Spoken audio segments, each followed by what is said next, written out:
Hello, everybody. We still got some folks having seats in the back, so we'll have a little bit of commotion in the back. But we're going to go ahead and get started here. I want to thank you for coming to the University of Maine at Presque Isle. This is the continuing series, the Distinguished Lecture Series that we have. I see a lot of familiar faces. Some of you folks are addicted to these, but I see a lot of faces that are fresh and new to me too, and that's great. Tonight you're in for a real treat. There are a lot of things that I can say about the speaker tonight. I'm going to introduce him, but then I'm going to tell you something about him, so don't start applauding until I say, let's welcome him. But Bob Wallace is a retired director of the Central Intelligence Agency's Office of Technical Services. And if you thought that was a mouthful for me to say, that's great. But wait till you see what he's going to show you, and then what he has for you in his books that are available at the end of the presentation. More than I could even care to begin to tell you about. But I'm, again, Charles Johnson. If you didn't know me, I'm Assistant Professor of Criminal Justice here at Opie. And as I introduced Bob, I want to read to you something that I got by email from him on December 12th of 2012. Help needed, Robert Wallace. So obviously I opened it up immediately, thinking, oh my gosh, my friend's in trouble. Just hoping this email reaches you well. I'm sorry for this emergency and not for informing you about my urgent trip to Manila, Philippines. But I have just to let you know that about my present predicament. Everything was fine until I was attacked on my way back to the hotel. I wasn't hurt, but I lost my money, bank cards, mobile phone, my bag in the course of this attack. I immediately contacted my bank in order to block my cards and also made a report at the nearest police station. I've been to the embassy and they are helping me with my documentation so I can fly out. I'm urgently in need of some money to pay for my hotel bills and my flight ticket home.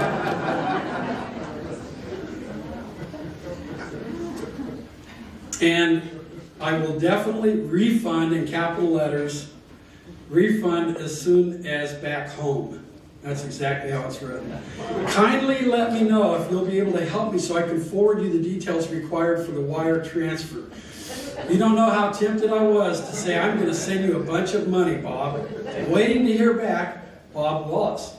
And I pulled out the phone, and I've got a pretty sharp eye, but I called the phone number that was listed here, and I got no response, rather than to click my contacts and phone number. And then I realized, but I knew it was a spoof, but I didn't know how or why.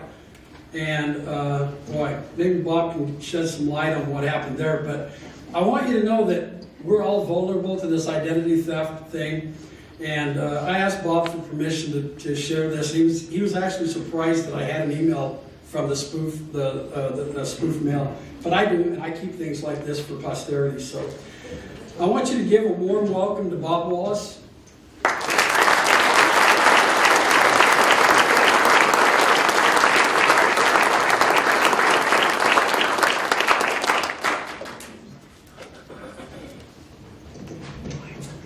The one piece of advice I would have, if any of you are ever apprehended in Manila, do not go to the Philippine police station. You will be disappointed in this.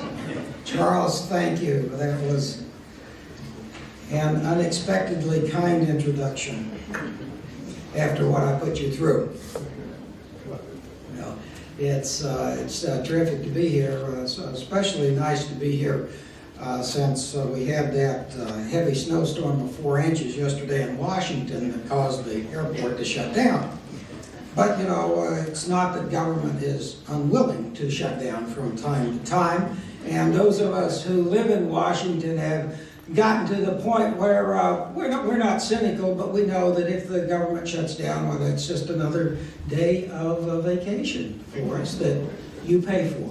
I'm a retired CIA officer, and I want to thank you all individually and collectively because every April 15th you pay my pension for the next year. So thank you very much. I am enjoying the beauties of the Maine winter I was actually in New Zealand a month ago, so I've seen the snow now at the 43rd parallel and at the 47th, right? If I have that correct in Maine. Now, I'm very grateful that you all were willing to spend your evening with me. Thank you very much. It was especially pleased to see the Matt Irwin, Chief Irwin here tonight, your police chief, because that means my other boys that are out doing the job are probably safe from law tonight, right? You know, the hospitality when you get, for those of us in Washington, when you get outside of Washington, just spectacular. Dr. Johnson, that of my long and good friend Todd and Kay Russell. Thank you, Gayla Shaw, Rachel Rice. You all have superbly assisted in the logistics as we kind of fought through what was going on weather-wise in the last day. So the place I want to begin tonight is actually at the start of the American intelligence, Philadelphia, 1775. Now you know that our founding fathers met there in 1775 for the Second Continental Congress. They anticipated an eventual war with England. What is less known is that that same Congress formed a, quote, secret committee, unquote, to support the war effort. Specifically at the time, they wanted to contracts for clandestine purchase of arms, they wanted ammunition, they wanted to employ spies overseas, and they wanted to plan for raids on the British supply lines. The names of several members of that committee are well known to you as signers of the Declaration of Independence, but also members of that Congress were the committee's first had the committee's first clandestine meeting with a French envoy, a 26-year-old representative from France, who on December the 18th, 1775, conferred with Franklin, John Jay, and Thomas Jefferson was in that meeting. And the Patriots wanted to know if the French government might be open to selling clandestinely to the Patriots arms and ammunition. The French, for their part, were here spying as well, because they wanted to know whether or not this small group of revolutionaries really had the stuff to separate from England and be successful. Arguably, one of the wisest decisions ever made was the selection of George Washington as the head of the new American Army. Washington, though, was not just a brilliant military general, he was an intelligence leader. And a couple of quotes that are on the board in front of you, I think evidence the scope of Washington's interest in intelligence. First, he understood it on the theoretical side. That is, you don't have good intelligence, you're likely to suffer defeat. And then on the very specific tradecraft or the operational side, Washington gave very specific instructions to his operatives. Now, I'm beginning to talk this evening in the 18th century, and already I can see a couple of you saying it was false advertising because it didn't say anything about the 18th century in the title, did it? And no, it didn't. But the reason that I wanted to begin here and will subsequently focus my remarks on the change of the 20th century, the technical change in the 20th century, is because of a gentleman, a colleague, a writer on intelligence, Keith Dixon, who asserts in his writing that there isn't really any difference between intelligence, the practice of intelligence in the 18th century and today. I'm sharply disagreeing with Professor Dixon because I think he misses a crucial point. It seems to me that the analogy would be, well, with the exception of electricity and computers, there is no difference between the 18th century and the 21st century university education. I don't believe that's the case, don't believe that holds water, and this assertion, so I would contend this assertion no more applies to education than to intelligence, because in fact the gorilla is in the room, and the gorilla is technology. So before I go further, take a look at this slide and maybe familiarize yourself with a couple of terms that I would be using tonight. It's very easy for those of us in any profession, I think, to lapse into jargon, and these are a couple that might be of value for us tonight. One that I would particularly make is in the intelligence world. The term that CIA uses, agent, that means a spy. In the law enforcement world, particularly with the FBI, the term agent means an FBI officer, a government enforcement official. So that's a significant difference in terminology between those of us who speak from an professional intelligence background and those who speak from the FBI or law enforcement background. Now, there's a second point that is important for me to make here. I'm speaking tonight on technology, but Charles, I don't believe, mentioned explicitly that I am a history major. I'm not a scientist. My son has the engineering genes in the family and is a chemical engineer. And one semester when he came back from his undergraduate, smart A undergraduate as they are, said, Dad, do you know what the difference is between a large pizza and a liberal arts degree? I, of course, said no. And he said, a large pizza can actually feed a family of 4.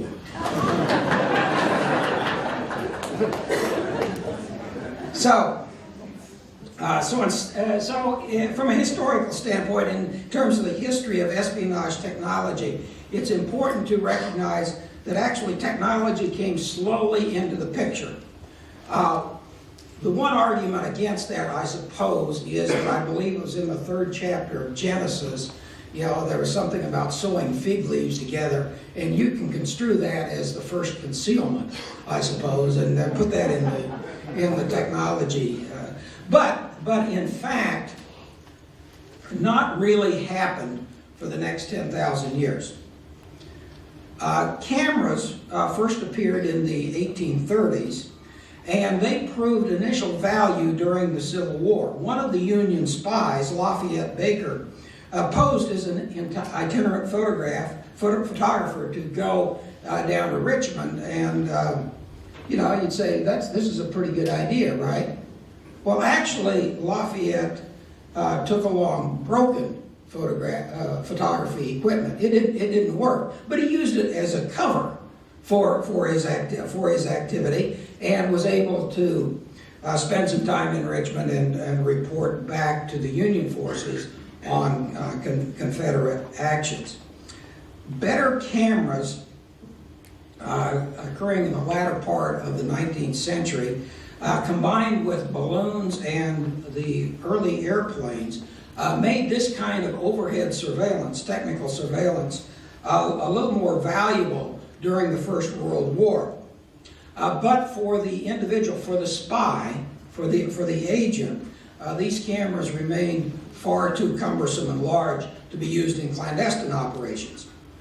Similarly, there were now devices that had been invented that would record sound, Edison's phonograph, but no such thing as a real tape recorder, a usable tape machine for people, again, doing clandestine work. So as a result, technology really wasn't a significant tool for any spy, any intelligence service until World War II. When one talks about technology, I think this reminder from Douglas Adams is always useful. And some of you might put me in the category of number 3, which is pretty much the case of Bob Wallace and digital technology. I like to say I'm an analog guy living in a digital world. And so some of the, others of you at different ages, you might look at technology a bit differently. Well, we're talking about now 1942 and the technology of 1942 and the creation of the Office of Strategic Services headed by William Donovan, General Donovan, who actually was an awardee of the Medal of Honor for bravery in the First World War. President Roosevelt selected Donovan, a Republican lawyer, to run the first truly national intelligence organization. Donovan almost immediately turned, within a couple of months, to Stanley Lovell, who was a chemist, a New England chemist from Massachusetts.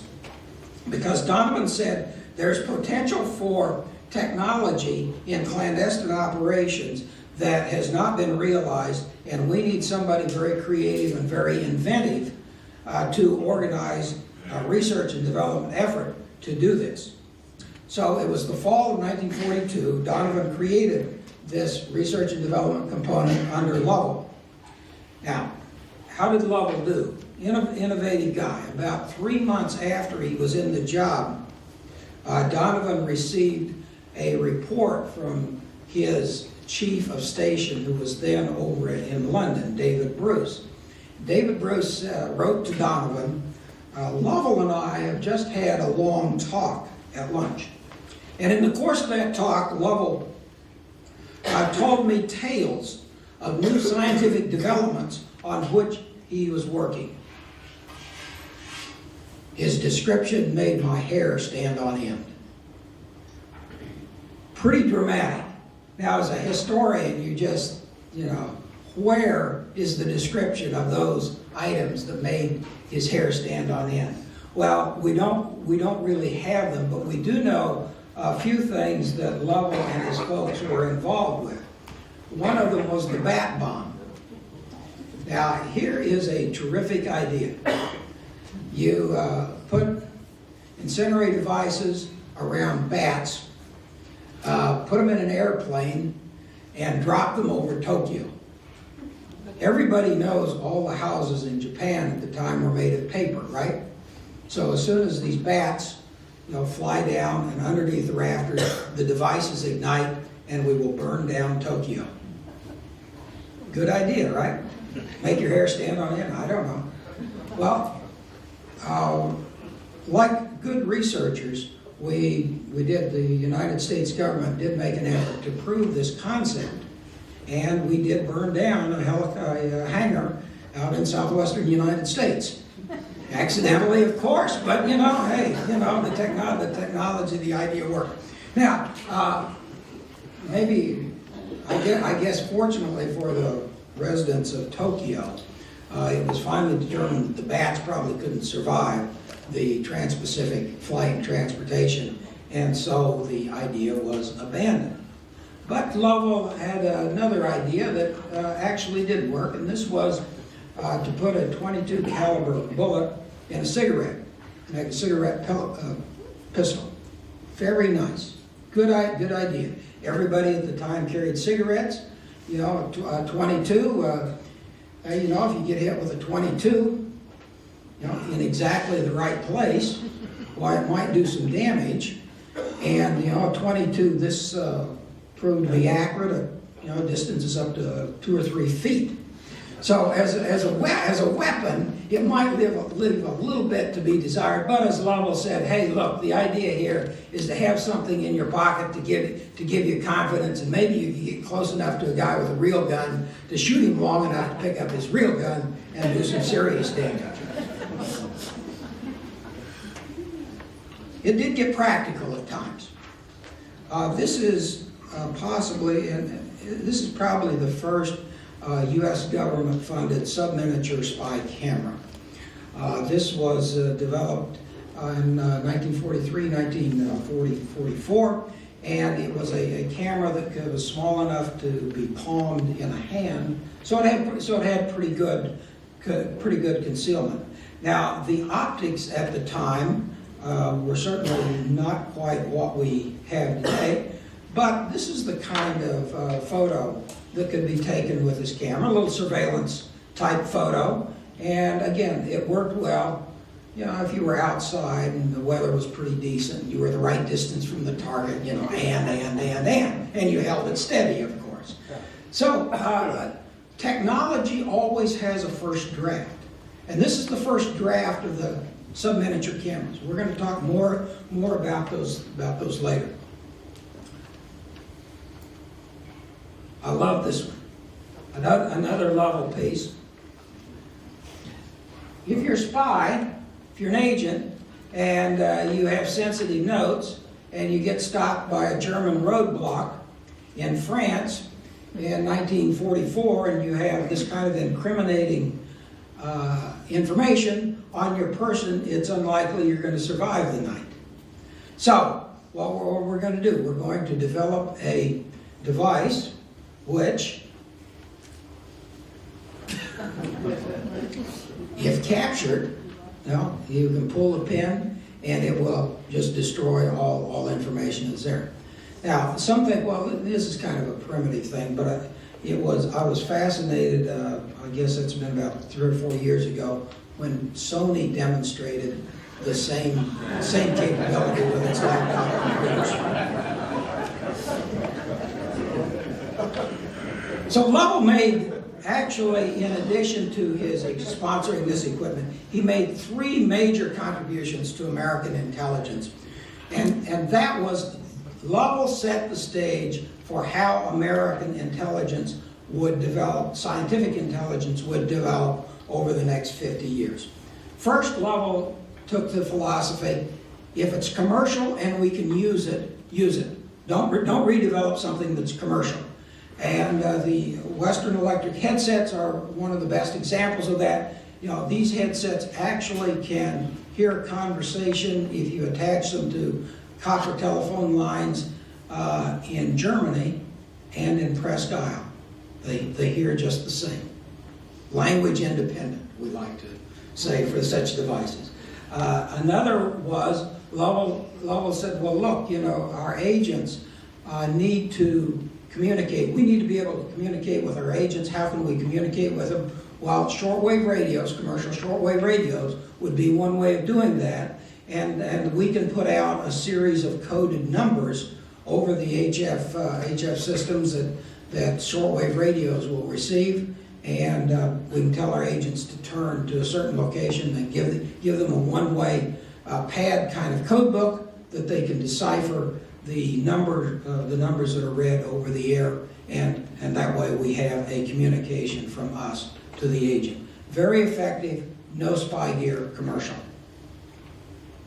The second important piece that Lovell established was, we are going to put our engineers and our technical people close to the front. We aren't going to have them back here in the United States. We're going to have them out close to the troops as possible, because Lovell, want our engineers to understand that they've got to produce stuff that people in the field need now. And how do you communicate that better to them than have them close with them? So here is one, this is probably one of the, how would I say, most precious photographs I have, because it's the only one I know of its kind of one of Lovell's units. This one is in London, and you can see what they're doing, right? Casting something. They are. That's exactly right. They're building concealments, and the concealment is. You bet. We had agents all across Europe at the time, and there's a lot of open space, a lot of farms, a lot of cattle, and this sort of thing in Europe. So the Calpi became one of the devices, one of the concealments that could be put down, and a foot implanted concealment in the ground. Put the patty over this, and Most likely, no one would pick it up except the designated agent. And the designated agent had an incentive to pick up the right one. The third piece of that Lovell contributed was building partnerships with private American companies, classified partnerships, to design and produce spy gear. This is different than the British or the Russians or the French or other countries did, because they used national lab. They created specifically classified or closed laboratories to build their spy gear. Lovell said, we don't need to do that. We have ingenuity in the American private sector. I'm going to develop relationships with these companies, and I'm going to do classified work in the company because I believe we can trust the company people to keep our secrets secret. In fact, this has been the whole basis for the scientific and technical enterprise of U.S. government intelligence since, and virtually all of our current technical espionage systems, supercomputing, satellites, imaging sensors, advanced signal processing, all of these have emerged from this model of a government-private sector research. Now, when the war ended, President Truman, who really didn't like Donovan at all, disbanded OSS, September 1945.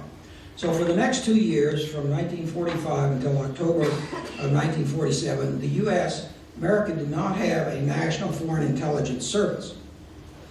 It was the emergence, though, of the Cold War and the Soviet threats in Europe that led our leadership to decide that, yes, we need more than what we have, and the Central Intelligence Agency was born in 1947. This is one of those charts that people say, why in the world are you going to put this chart up there, an organization chart?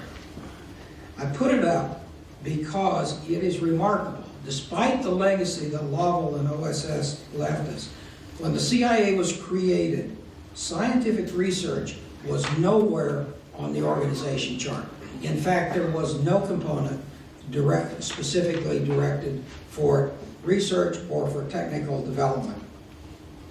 It took 3 events in the next 3 or 4 years that would redefine the role of technology in American intelligence. The first one was the Soviet bomb, the atomic bomb of August 29, 1949. The Soviets, with spies like Klaus Fuse, Rosenbergs, George Koval, David Greenglass operating in America, had delivered sufficient secret data from the Manhattan Project that the Soviets were able to create an atomic bomb long before our assessment thought that would be possible. Our intelligence had failed to anticipate this achievement, and so now we were faced with a situation of nuclear weapons in hostile hands. It was a few months later when another surprise, the invasion of South Korea, the involvement of the Chinese in this war, so now we had on our hands a hot war with communists. After this war started, and we're going to take just a slight deviation now. After this war started, reports circulated that brainwashing had that the Chinese and the North Koreans, possibly the Soviets, had the capability of brainwashing. Now, this sounds prosaic today, but in 1953, CIA Director Allen Dulles took this very seriously. Took it so seriously, in fact, that in April of that year, he made a speech to his Yale Alumni Association on the subject of brain warfare. That was the title of his talk. 2 weeks later, he authorized the newly formed technical services staff at CIA to initiate a top secret program called MKUltra. Now Google MKUltra and you will get 2 million hits, maybe 3 million hits. MKUltra, the objective was to create a research effort to discover if there was any scientific basis to brainwashing. And if the science was proven, the MK Ultra projects would then create defensive and offensive capabilities for American intelligence. Now, that activity stayed secret for 20 years. It became public in the mid-1970s with some newspaper reports and the investigations by Frank Church in the Senate and a parallel House investigation.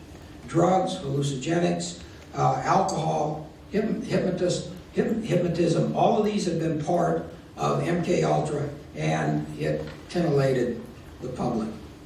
The 10-year program had produced no significant new intelligence capabilities, but because the experiments included LSD and the death of one of the researchers, MK Ultra became one of CIA's most infamous activities. The records of MK Ultra were virtually all destroyed by order of DCI Richard Helms in January of 1973, except one. And hardly noticed among the 149 MK Ultra projects was one that involved magic. Now you might reasonably ask, what does magic have to do with technology? What is the linkage of magic to technology? This is what science fiction writer Arthur Clarke links the two. The events that led CIA to actually involve itself in magic are a bit obscure. But in 1953, we contacted one of the most respected musicians of his era, John Mulholland. John Mulholland agreed to write a manual to instruct CIA officers in a variety of sleight of hand and signaling tricks that were used by professional magicians. Mulholland's magic skills, it appears, were designed to equip officers with skill that would allow them to dispense covertly pills, potions, or powders to a target. Now, although Mulholland's magic never made it into CIA training programs, the manual remained classified for 50 years.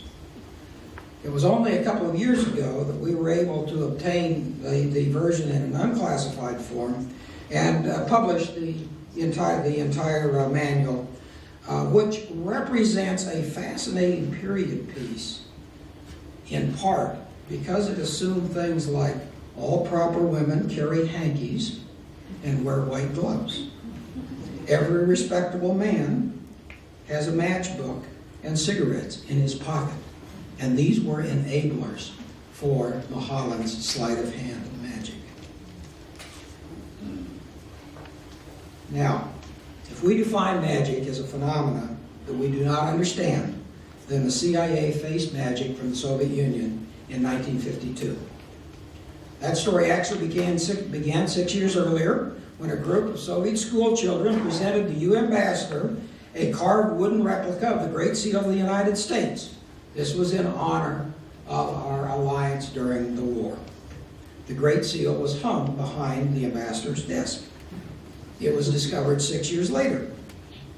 In it, 6 years later, we discovered that the Soviets had buried a listening device so sophisticated that neither American nor British engineers understood how it functioned.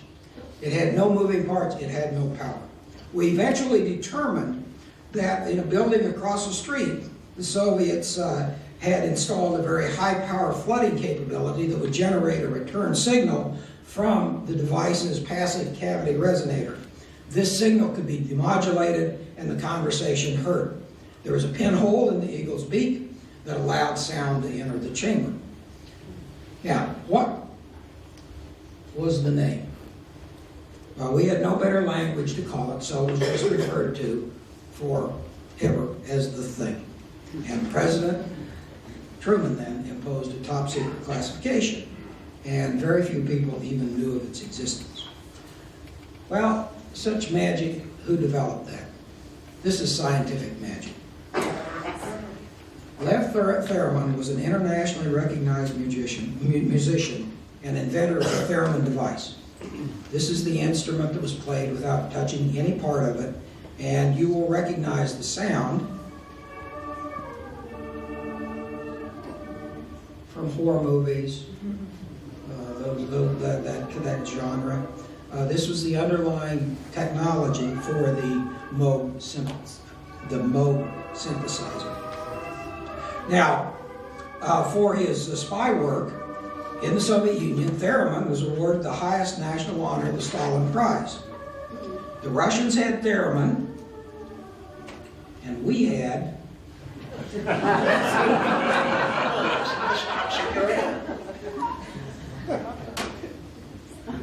Well, shouldn't we activate the code of silence? Max, I've been having a little mechanical difficulty with it lately, and Don't be ridiculous, Chief. The whole thing is so simple. All you have to do is press this button and turn this lever all the way to the right.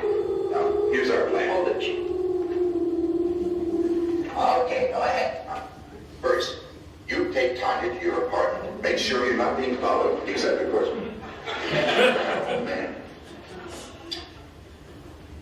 Meanwhile, I will take 99, disguise as Tanya to a commercial hotel.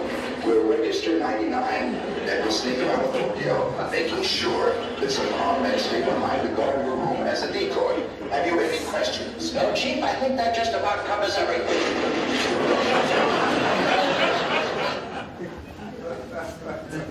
You really do need to protect your secret conversations, as our ambassador found out. But now just returning to history. We were so blind to military capabilities in 1954 and 1955 that President Eisenhower gave the CIA a new and unprecedented role in building the secret high-altitude jet engine reconnaissance glider that could safely overfly the Soviet Union. This U-2 aircraft was remarkably produced in less than a year by CIA working with Lockheed Aircraft Skunk Works in California. And this airplane, this glider, it was more closer to a glider than an airplane, could operate at 70,000 feet, well above the Soviet anti-aircraft range at the time. And it flew the first of its 24 missions over Soviet territory on July 4, 1956. I'm sure that the date was consciously chosen. The U-2 is over 50 years old. It's still operational. It gave us unprecedented intelligence about Soviet military capabilities and deployments. Well, while at the time there was nothing Moscow could do about our overflights, in fact, Moscow military scientists were winning the first heat of the space war. Russia, not the United States, launched the world's first Earth-orbiting satellite. Eisenhower again acted to further expand CIA's scientific role in space reconnaissance, and through a top-secret satellite program known as MK-Ultra. These were tense years between the Soviets and the Americans. And on May 1st, 1960, a U-2 piloted by Francis Gary Powers was shot down over the Soviet Union. Premier Khrushchev went ballistic. He scuttled the planned Paris summit with Eisenhower, and likely would have done further damage had not Eisenhower authorized within 2 weeks the public release of the thing. Here we have Henry Cabot Lodge at the UN. At the UN, it was revealed for all to see. A wireless microphone device hidden by the Russians inside the Great Seal in the American ambassador's study in the Moscow embassy.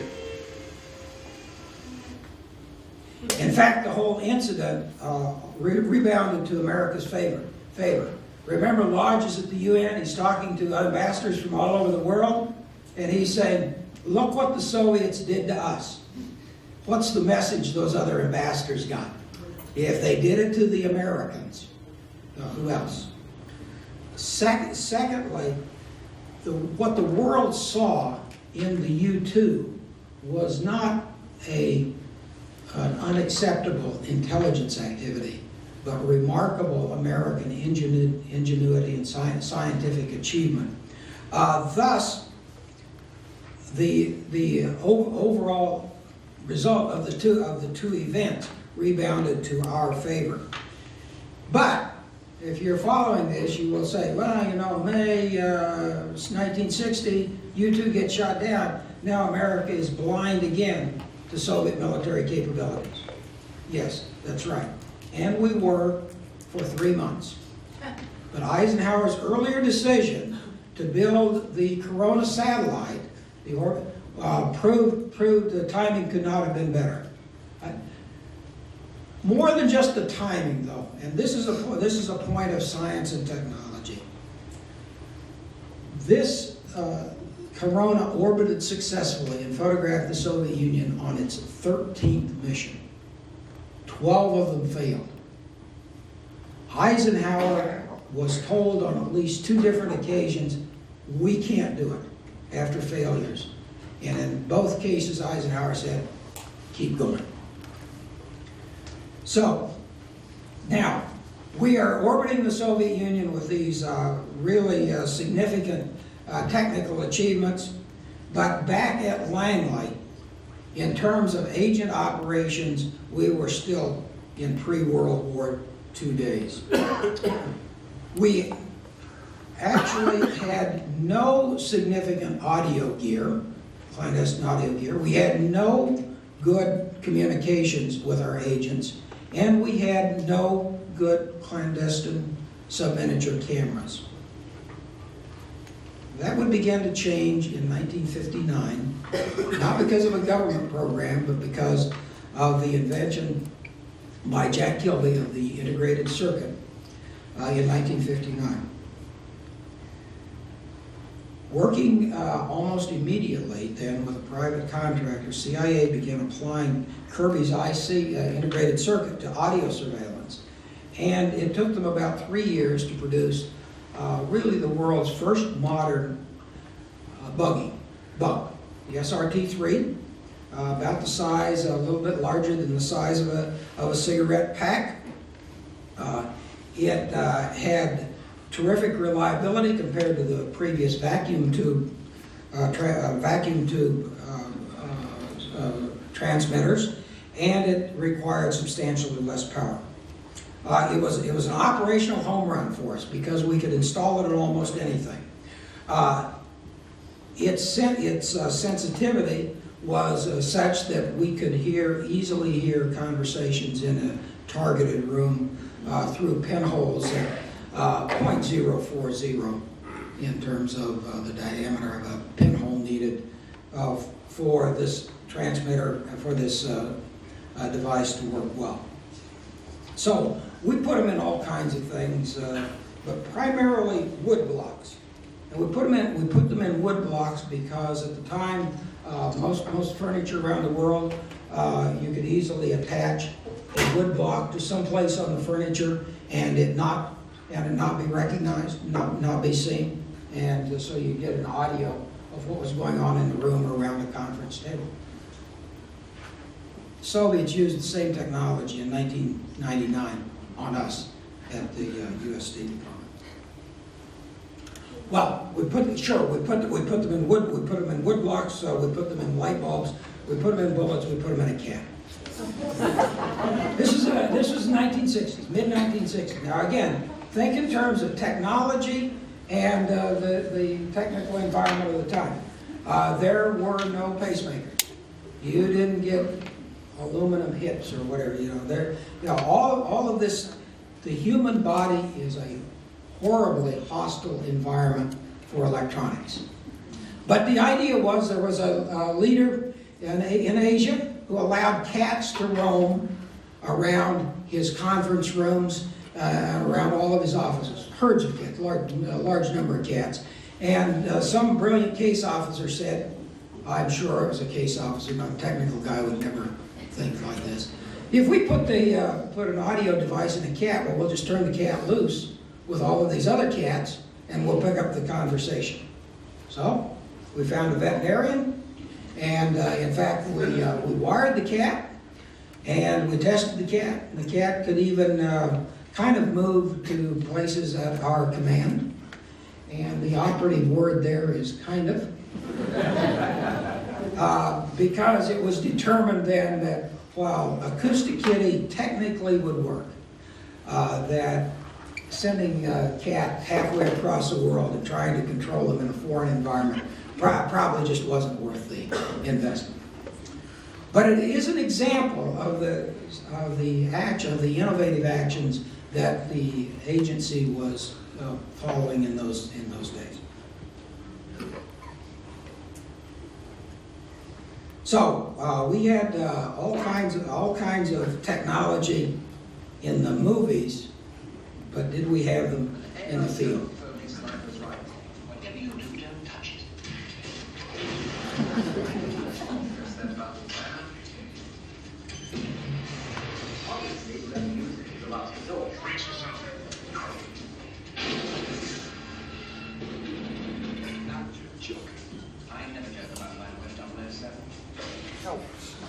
KGB directed its officers in the 1960s and 1970s to get advanced copies of the James Bond movies because there was a belief among some of the KGB leadership that what they were seeing was what the Americans and the British might have.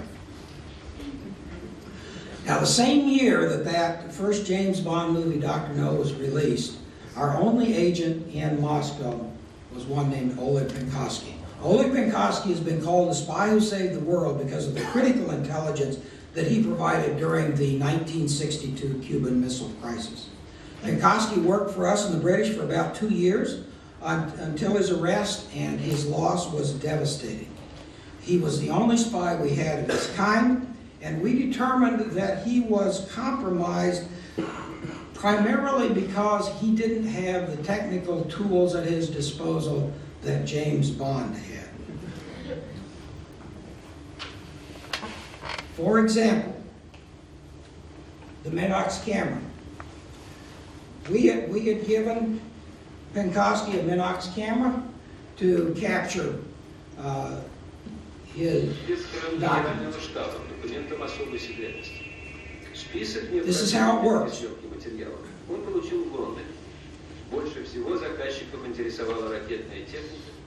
It takes no imagination to understand that if suddenly the KGB, he fell under suspicion and the KGB started looking at him, that they would detect something going on if you're using a Minox camera at midnight in your house, right, under a bright light.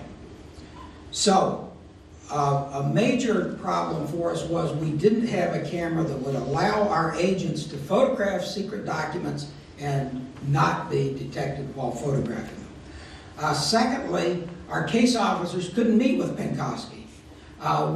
We could not be assured that by meeting him, we would not be under surveillance. So we didn't have any way to detect whether or not, for certain, we were under surveillance. And third, Penkovsky had no real-time means for safe communication with us. The only real-time means of communication he had with us were the telephones, and in Moscow, those were notoriously inefficient and notoriously insecure. So these were hard questions. All three of these were very hard issues that may lend themselves to a technical solution. And in fact, 10 years later, we finally started to see some success. The first was the sub-miniature camera. This is the sub-miniature camera, known as the T100 camera. This is the actual size of the camera, and it was developed by one man, really an optical and a mechanical genius. I'll give you a sense of what was inside, what the camera looked like on the inside, and this was the size of the components against a dime. Equally significant, it had 7 or 8 lenses, individual lenses, depending on the model, and the alignment of those lenses was remarkably difficult. So this was just a marvel of optical and mechanical engineering, and its development allowed us to run an agent by the name of Trigon, first in Bogota, beginning in 1973, and then later in Moscow. Now, Trigon was given this camera, and he was given the camera in a pen, like this. And this is a working pen, so Trigon could carry the pen with him at all times and use it while he was writing. But when he had an opportunity to photograph secret documents, the pen also had a butt end that could be unscrewed, and you see here the lens on the end of the pen. And that type of a motion would have both photographed this sheet of paper and it would have advanced the film. So, you know, a remarkable, I said, mechanical and optical achievement. And with Trigon's success in Bogota, we said we're going to run him. We're going to run him now in Moscow as well. He was the first then agent that we ran in Moscow after the Penkovsky arrest. So 10 years later, a decade to get back to where we were with Penkovsky. Now, one of the reasons we could work with Trigon in Moscow was because we had over the years developed a number of dead drop sites where agents could place material, and we could pick it up and we could place material, and agents could retrieve it. It was on this bridge that Trigon was able to use a loose brick as a dead drop site. One of the reasons we were confident in servicing his dead drop site was because the case was assigned to somebody who Trigon personally never met. And he would have been stunned had he met her. Marty Peterson was 30 years old, our first female case officer to operate in Moscow, and the KGB did not believe that women officers, the CIA would put women officers in any kind of an operational role in the Soviet Union like this. More importantly, though, or equally important, Marty Peterson was wearing a technical device which was a receiver that was strapped just under her armpit to her bra, and with a receiver in the ear that was not attached, no telltale attachment to the receiver, and she was listening on the transmissions of Soviet surveillance teams. The Soviet surveillance teams at the time were using radios, unencrypted radios, and so you could hear the conversation of the surveillance team if there was one on you. If you didn't hear any conversation, that meant you were, in most cases, just really, really safe, and you could meet your necessary agent meetings. So this operation was successful for about 2 years until Trigon was betrayed by somebody who had worked for the CIA back in the United States. Trigon's lost, but another volunteer shows up by the name of Adolf Tokolchev. Adolf Tokolchev was an aviation design engineer, and he gave us, over a 6-year operational life, some of the best information we ever had about the design capabilities of future Soviet aircraft and related aerospace weaponry. Now, Tokolchev had all of these things that we've talked about thus far, plus he had a communication system, a two-way communication system with his case officer called Buster.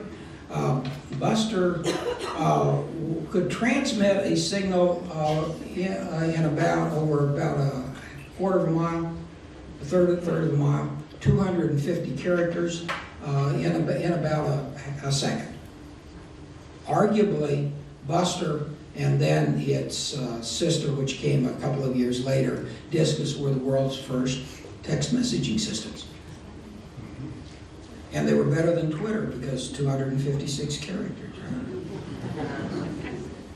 So, throughout the 1970s and 80s, technology slowly became part of every significant operation run by the CIA. And by 1990, satellite communications with spies in every remote location of the world would link them to their handlers anywhere in the world. CIA spies would have digital cameras in the early 1990s, about 10 years before the technology appeared commercially, and new silicone materials allowed CIA disguise officers to fool even presidents. This is a photo of Jonna Mendez, wife of Tony Mendez, who you know from Argo, with the President of the United States, giving him a little briefing and then taking off her mask. 20 minutes, a 20-minute briefing, and the President never recognized that she was wearing a disguise. So, we've talked about how we've been using technology, and the technology that we're using increasingly becoming commercial, and what we're seeing is that not only are we using it, but so are terrorists. Events of 9/11, I think, tend to obscure this downing of Pan Am 103 of Christmas 1998, when something like 300 people were killed. It was a remarkable investigation into who caused this, led by Scotland Yard's, the FBI, and eventually CIA, but it was a CIA engineer who finally put together the piece which identified a fingernail size piece that was found in a garment that was in one of the Scottish fields, picked up by a farmer in there. And that piece on the lower right-hand corner is actually a signature piece for a timer that we established from our records that the Libyans had used several years earlier. With that, identifying the Libyans, we started we could pull the string, and eventually 2 Libyan operatives were arrested. One was convicted in 2000 for that case, and eventually the Libyan government paid the family significant amounts of money for that. Now, at this point, I've tended to concentrate my remarks on the electronics revolution started by the IC and the resulting reduction in the size, the power requirements of the spy gear. But a second technical revolution has occurred in the last decade of the 20th century, evidence with the simultaneous appearance of commercial global 24/7 communications, the universal availability of the internet, data storage that we can now measure in terabytes and petabytes and beyond, and everywhere network computers.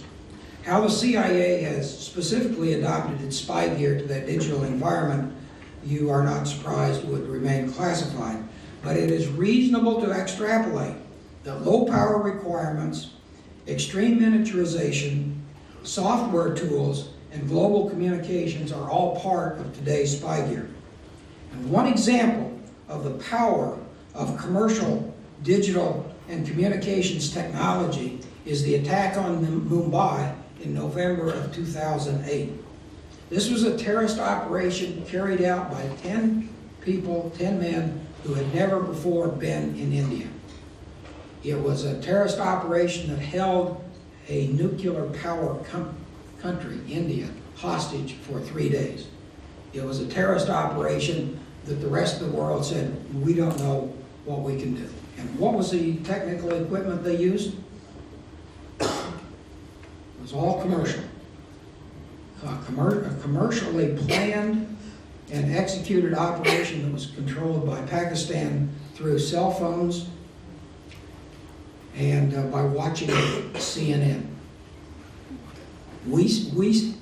CNN is reporting that you are, said the controller to the terrorist. The terrorist replies, no, we aren't. We aren't there. We are in a different place. The controller says, then go to point C. A remarkable operation, evidence that gives evidence of the power of this commercial technology in unfriendly hands. But let's step back 25 years from now. This is a KGB photo, and this is a KGB photo of the best spy gear of the time.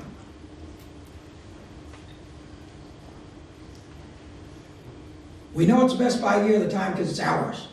They got it from our spies.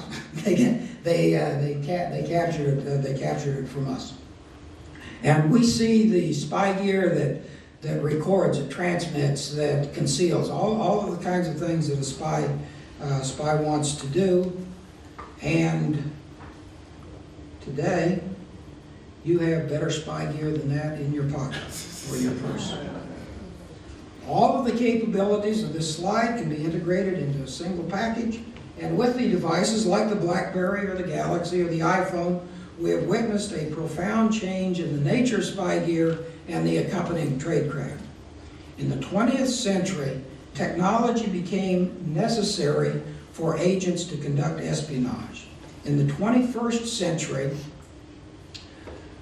that technology itself is becoming an agent that performs espionage.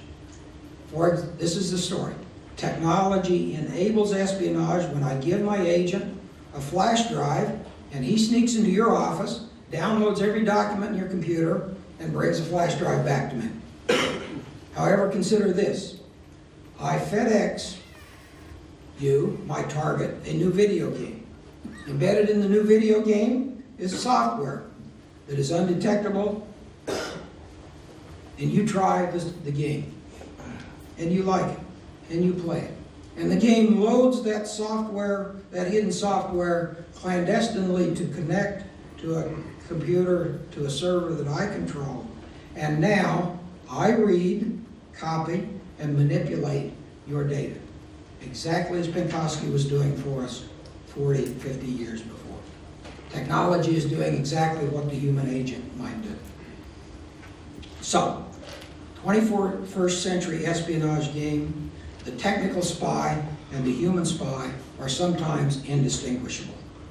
The game has radically changed. The intelligence community must identify new and rapid means to use its combined resources of technology and human creativity to anticipate, to detect, to attribute, and to thwart the adversaries, whether their weapons are cyber intrusions, improvised explosives, suicide bombers, missiles, or alliances with drug cartels. American intelligence agencies need the innovative thinking of a new generation of engineers and scientists with the same inventiveness and sense of urgency that served Stanley Lovell and President Eisenhower. So I think the espionage lessons of the last 60 years are unambiguous. Adversaries can obtain and will obtain technical capability, maybe without our knowing it. Intelligence superiority requires more than technical superiority, and adversaries without technology must not be ignored or underestimated. I hope some of you here may accept the challenge to be part of this profession. I thank you very much for your time and be happy to take any questions.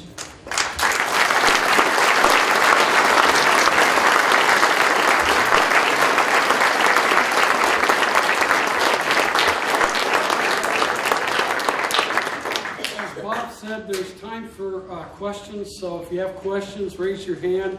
I'll moderate, and then we'll just shout them out. Go ahead. You mentioned MK Ultra. Can you tell us anything about remote viewing?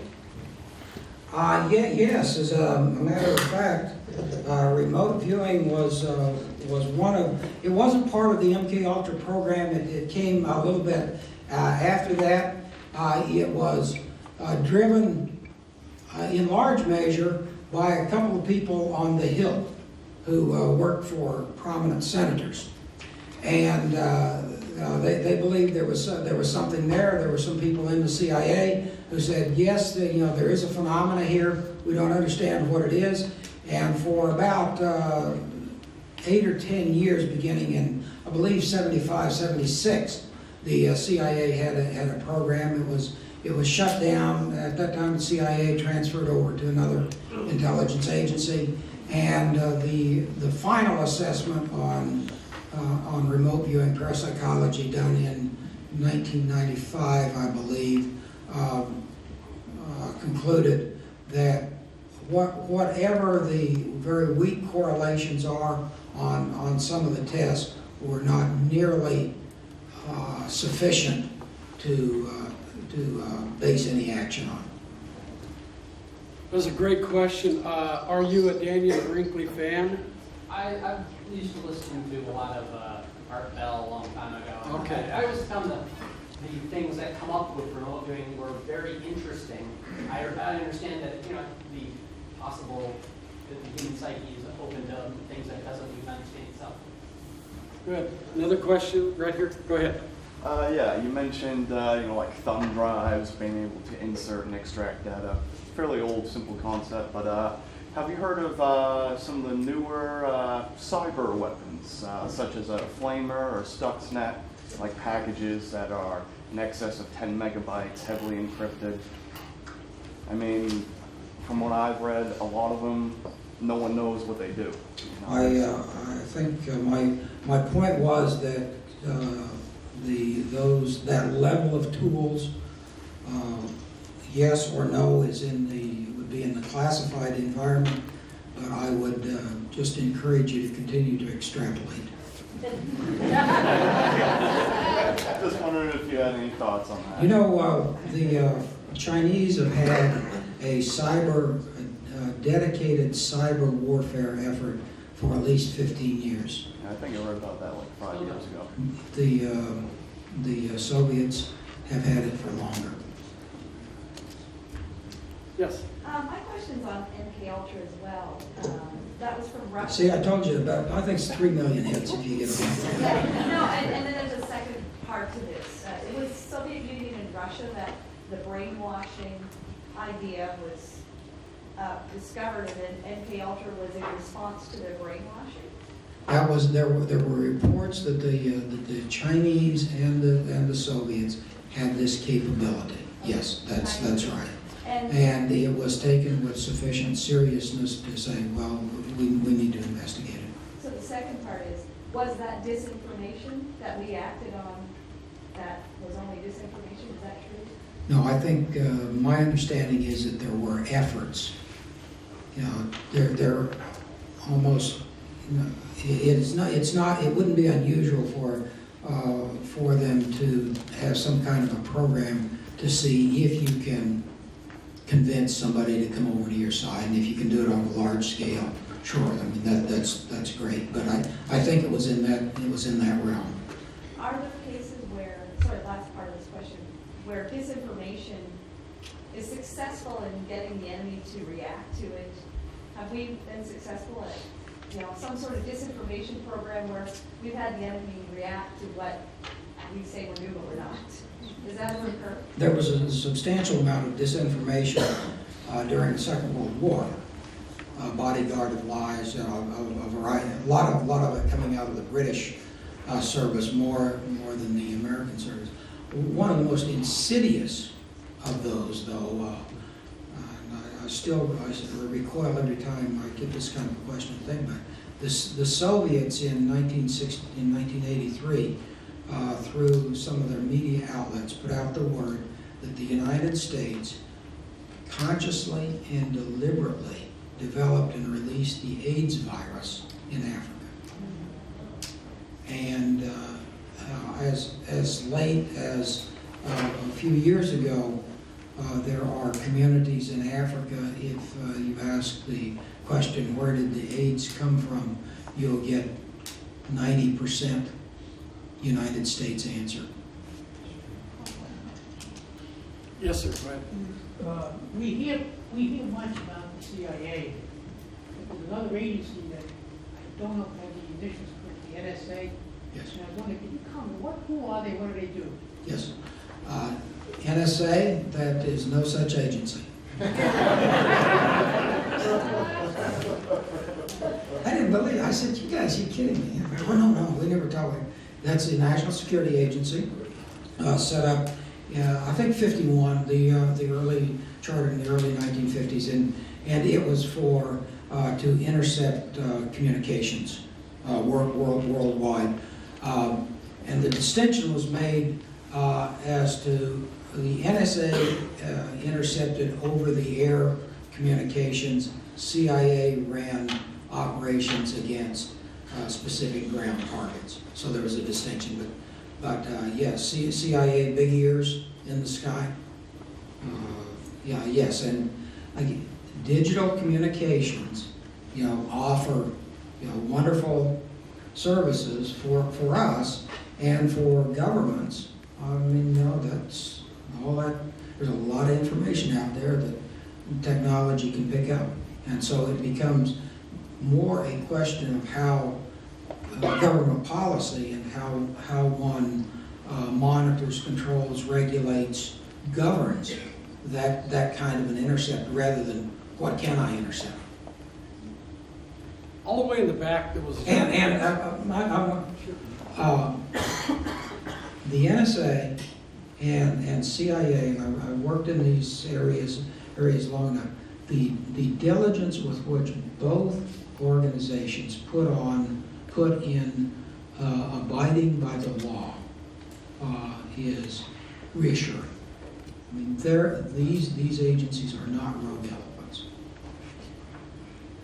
Yes, sir, in the back. You mentioned the U-2. What impact did the SR-71 Blackbird have? And do you still need, and have satellites rendered them obsolete, or do you still need both?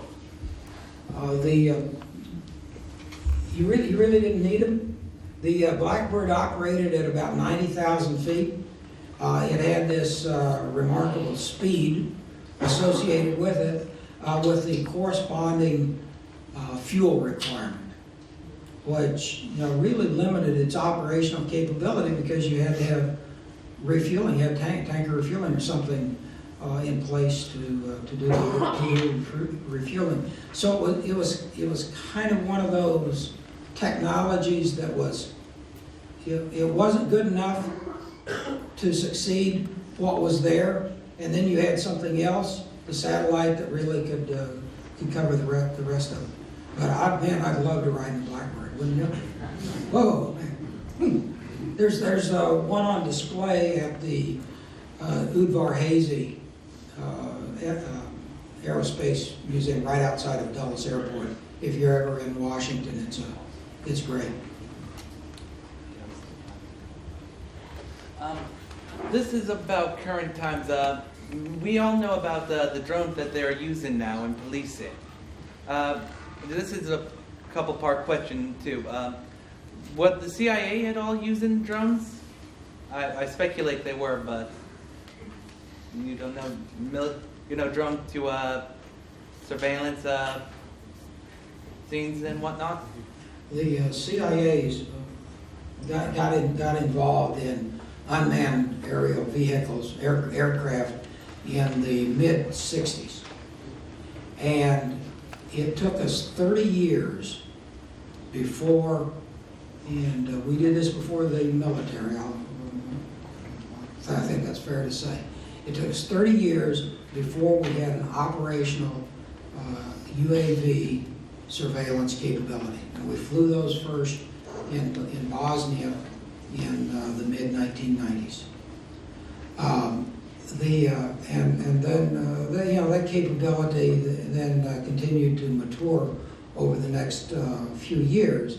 But 9/11, the event of 9/11, was what caused the CIA to be given the charter to arm the UAVs, and that kind of the predecessor of the Predator. They generically all fall in this category of Predator, and so it was the arming of the UAVs after 9/11 that has led to the generation that we see now. Well, with that being said, this is purely unconstitutional. Do you believe that having actual police officers use it is a breach of our Fourth Amendment rights of unwanted search and procedure, search and seizure, my mistake? So I would like to turn to my good friend Chief Irwin to answer that question. Is he still here? I will not talk about secret things, and I will try not to talk about things about which I know nothing. The latter would be. A quick reminder of the Fourth Amendment. I'd be glad to help you and advise and be your advisee and your advisor. But do you want to address that issue at this point? I think there's a lot going on right now that'll settle. Yeah, let me just say from an assistant professor of criminal justice perspective, and I appreciate your question, Kevin. I'd obviously thought it would be a pretty brave question if somebody asked that, especially with what has happened in D.C. over the past 48 hours, and that's a filibuster over the appointment of the new CIA director, Brennan, over this issue of the Fourth Amendment and the constitutionality that goes therein. But the state of Maine, just to bring you up to speed real quickly, the state of Maine is kind of under a pause moment to decide how police departments are to be allowed or not to be allowed to use drones over the state of Maine. So I think we can probably leave it at that, unless you want to add something else. So I will add one other thing to that, which is that this kind of technology is just going to mushroom, and one of the questions that we Kansas farmers are beginning to ask is how can these kind of aircraft help us manage the farms, and particularly if you have cattle or something. I mean, you want to go count your cattle. Well, why drive your pickup 200 miles around, trying to find them? Have a little drone and sit in your living room on your Barca lounger and tally them up. There are commercial drones available for $300 down in the mall that have cameras, or camera ready with HD technology. And so if you think this is just something that's real high tech, it's available at the department store. Yes, sir, go ahead. My comment or question, with all the millions that we spend on technology such as drones, stealth fighters, stealth helicopters, with the OnStar capabilities that we had, I can't believe that you crash a drone in Iran or you crash a stealth helicopter in Pakistan, that OnStar can't push a button and disintegrate what landed on their foot. Pass that on to Q for me, please. This question, and I don't know the specifics on that, because it surprises me if that destruct capability isn't built in.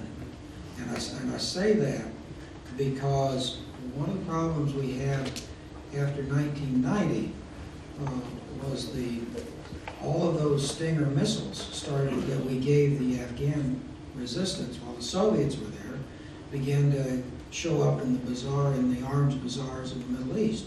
And so there was a lot of concern about what if somebody got one of those Stingers and brought down one of our commercial aircraft. And the proper question from Congress at the time was, what? You mean you guys didn't put some disabling mechanism in those Stinger missiles? So that whole question was, I personally know that it was visited at that time. And so what the folks are doing now, can't comment on. I don't know, but it would surprise me if that question doesn't come up and decision made one way or the other. There's a question for you in the back. Yes, ma'am, go ahead. Hi. What are your thoughts on number stations as a form of espionage, and do you have any experience with them? With the number stations? Yes. Oh, they're terrific. I mean, the Cubans have used them to communicate with their agents regularly here in the United States. They're virtually unbreakable if you properly use a one-time pad with them. And of course, they are safe from the standpoint of the transmitter. That's in a safe location. From the standpoint of an agent, I suppose that you know, if you're under surveillance or under suspicion, and you're seen listening to a number station, well, that, you know, adds to the dossier. But you know, you got a commercial radio, and you're listening to the radio. You put on a pair of earphones, and who's to know what you're listening to? Just have a second question about that. So with all this new high-tech espionage coming out, do you think that there's still going to be a future for number stations? If I wanted to clandestinely communicate with any of you, I would send you a secret writing message through the U.S. Postal Service. The principle here is that no intelligent technique, no tradecraft capability is ever completely obsolete. It's just a question of where is the place to use it. I said it's like NFL football. I mean, what's a guy going to do? He's going to pass, run, or kick, right? I mean, you know, that's what he's going to do. I mean, everybody knows that. So it is how the technique is implemented in many cases, rather than the technique being quote secret unquote. Chief Irwin, go ahead. I had a question, just your comments on the recent politics of that have affected the CIA, the outing of Valerie Plame, and considerations to prosecute agents for waterboarding, and how that's affected the CIA and any capabilities or just the career employees that it might affect. On those two specific instances, I'm not sure. I think it'd be fair to say that that's kind of water over the dam. Stuff happens, you know. And I don't know that either of those were particularly significant. The latter is important though, because when the CIA in 2002 set up the retention, the detention and interrogation program, every step of that was vetted with the White House, with Justice Department, and with Congress. And I can say that quite definitively. The people who set up the program started from the premise that at some time this will become public knowledge at some level, and there are going to be people that are going to treat it just like the Church Committee treated the events MH-Chaos and MK Ultra in the mid-70s, and we're not going to be vulnerable to being said we didn't properly coordinate and vet this. Yes, sir. I assume from your red lettering on that original organizational chart, the CIA now has its own development and research capabilities. Yes, I'm sorry I wasn't more explicit on that. In 1962, the Director of Research was established. It was renamed the Director of Science and Technology in 1963, so the Director of Science and Technology is celebrating its 50th anniversary this year, and that is where all the technical programs are in the CIA, yes. Well, I would assume that you have some very clever people puttering away back there. Two. When they... They were both furloughed. That might be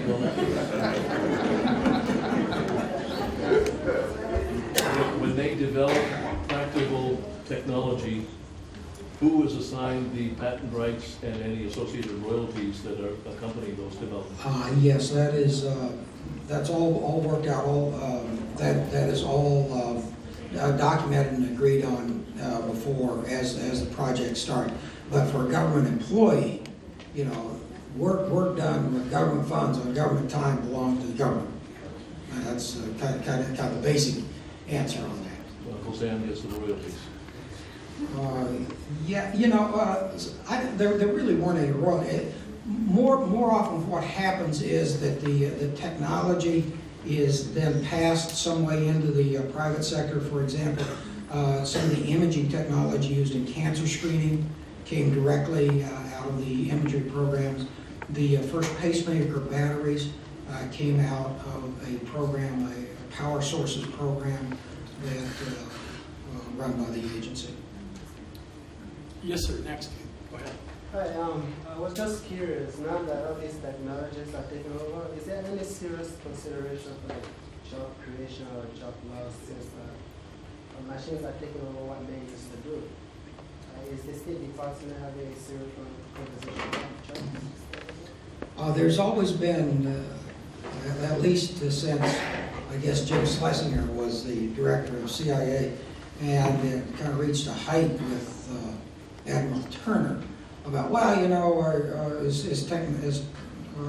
we relying on technology and not enough on spies? Do we have enough case officers? Do we have enough on the ground humans and all that? You know, that debate goes back and forth, and we certainly haven't seen any reduction in the case officer force in the CIA as a result of technology. Now, what we are seeing is a dramatic change in the kind of people that we need in the agency, and so increasingly, you know, it is very useful to have good technical skills to come in here. I'm not saying engineering skills. I'm using the word technical carefully. Yes. I have a two-part question. The first part is regarding technology transfer to the private sector that you mentioned in medical applications. It's often commonly thought that, you know, if things are hidden in plain sight, that it's sometimes the best way to hide something. Can you confirm or deny that the reason why technology, such as the advanced cell phones that we have and things like the social networking systems and all of the internet applications that are out there, was the impetus behind that agencies like the CIA so that agents could operate and work optimally under such conditions? In other words, it's kind of like the which came first, chicken or the egg kind of question. And that's the first question. The second question I have is, in the position that you've held and in the capacities that you serve, do you ever, at any point in your present day, have to worry for your own safety or concerns with who you are and in your retired status? I was going to say, every time I get out on the Washington roads after there's a snowstorm, I worry about my safety. So I'm looking forward to remotely driven cars or whatever. No, I don't want to make, I'm not making light of your question. The answer to the latter is no. But I'll pick up on that. I did get a call from someone a couple of weeks ago, and I'm referring to Argo now again, and Tony Mendez. How many of you have you seen Argo? I'm going to. I think it's just a terrific movie, and it tells a wonderful story, largely accurate. Tony Mendez was an officer in the Office of Technical Service. He retired a couple of years before I got there, so I never worked directly with Tony. But the call I got was, and I thought this was interesting, they said, you know, doesn't all of this publicity on Argo and, you know, Tony speaking engagements around and, you know, knowing where he lives up in Maryland and all that, doesn't that really put him in jeopardy? You know, aren't there probably a few of those Iranians that were part of the hostage-taking group that aren't happy to see the thumb put in their eye, or might take Argo as a thumb in the eye? So, interesting, but personally, no. No, I haven't. But you asked an initial question, I lost the bubble on.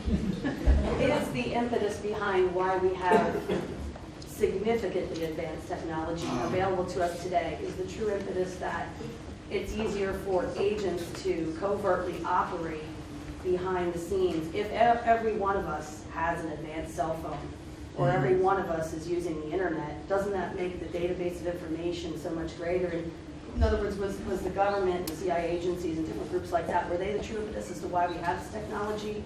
Like you mentioned it transferring over into medical applications. Did somebody have this brainchild to say, hey, if we give it to everyone, then not only can we operate covertly and in a hidden fashion, we won't be standing out as agents, but also we have the most massive database available to us that we could ever dream of having. So was the impetus behind why we have this Did it come from the government agencies first? Or No. was it truly just capitalism and entrepreneurialism, and then you seized the opportunity and maximized on it? The one that you can say did spring from government work was the internet.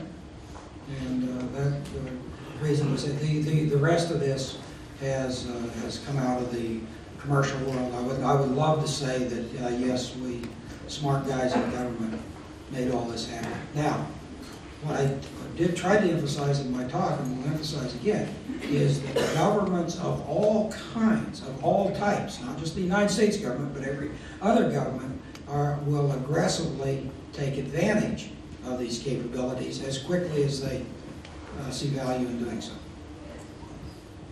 2 more questions. Yes, sir. I wondered, with all the years that you spent in the government, if you ever saw anything, it's a 2-part question, if you ever saw anything that made you think, I don't know if this is a good idea, are we going too far, are we overstepping the bounds? And the second part of the question was, with how much technology can do and how it's getting more and more complex and pervasive in our lives, do you think, or would you agree that there's never been a greater time to have strong oversight for everyone to be involved in making sure that that does not is not used against the citizens of the country? To your first question, this is a personal comment. After I retired, and reflects more of the last 3 or 4 years, and I do question. I think it is not good policy for the intelligence agency to be pulling the trigger on the drones. I think that if the United States government wants to take lethal action, we have a military to do that. And I much prefer the gentleman's agreement that existed from really the start of the CIA through at least 2000, that intelligence officers didn't, and in most cases anywhere in the world, lethally target other intelligence officers. And again, you had the first part of the question. The second part of the question was, would you not agree that there's never been more... Oh, this is the oversight question. Yes. Yeah. I love oversight, I hate meddling. And sometimes our oversight committees seem to have a hard time making that distinction. Perhaps more significantly, and I don't know, maybe this touches your first question too. The Directorate of Operations at the CIA until 1990 maybe had 1 or 2 lawyers. Every component of the Director of Operations is now called the National Clandestine Service. I believe has at least 3 today. And some of them, and maybe properly so, like the Counterterrorism Center, they must have 750. No, I'm joking. But the lawyering that is done inside CIA today is remarkable. And some of my best friends are lawyers. We have one other question. Yes, sir. Go ahead. Can you confirm or deny whether Frank Olson was assassinated? Frank, I'm sorry. Yeah, the LSD. Yes, I can confirm that he was not. There's no evidence that. But I understand it's still under some litigation, or there's been some recent litigation. I don't know. Not since the apology.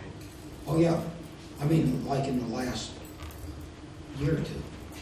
No, his son's still cracking on that? I'm sorry? His son's still working on that? Yes.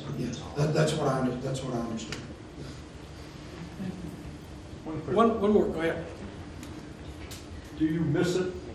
Are there times when you wake up in the middle of the night, think of the company? Sure, you do. You read the newspaper and you see things like Susnek, right? And said, I wonder, what was really going on here. All of those things.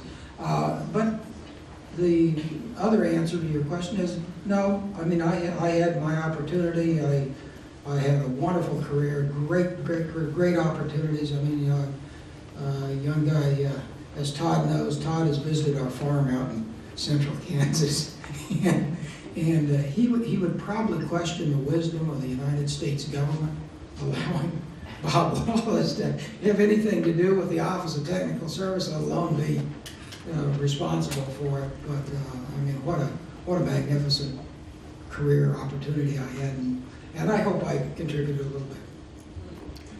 As we break, Bob has been polite enough to bring some of his books. I brought them all.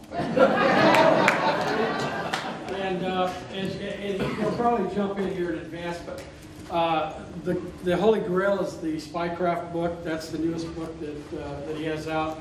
Maybe you'll tell us just a brief bit about each of those quickly. The CIA Manual of Trickery and Deception has been declassified, but this was the agent's manual, right? Half of it was, and there's a front end portion of that describes the history of magic and espionage.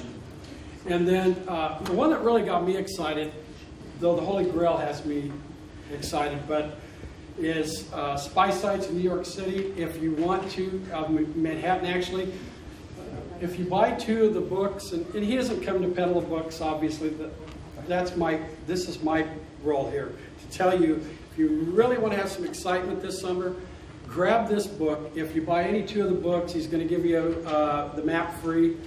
And it's a pull-out map, and it shows you where the spy sites are. And I'm going to spend part of my summer this summer in Manhattan doing this. And I actually recommend to my criminal justice students, if you want to make some summer money, get some of these maps, get some of these books, and go down there and hold them up.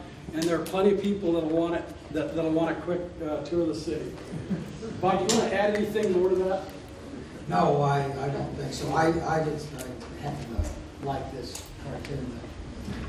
Yeah, Gizmodo or something like that. It is easy to sort of get diverted. Again, thank you so much. You really did.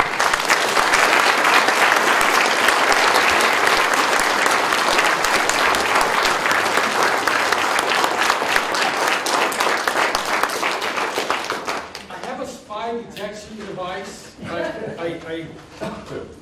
There's something going on in here. I hear some rattling, but anyway, here's a gift from Humpy for our, token of our appreciation for having you here. I don't take anything that has air holes in it. Yes, we'll scrutinize it heavily afterwards. Thank you very much. Thank you, folks, for being here.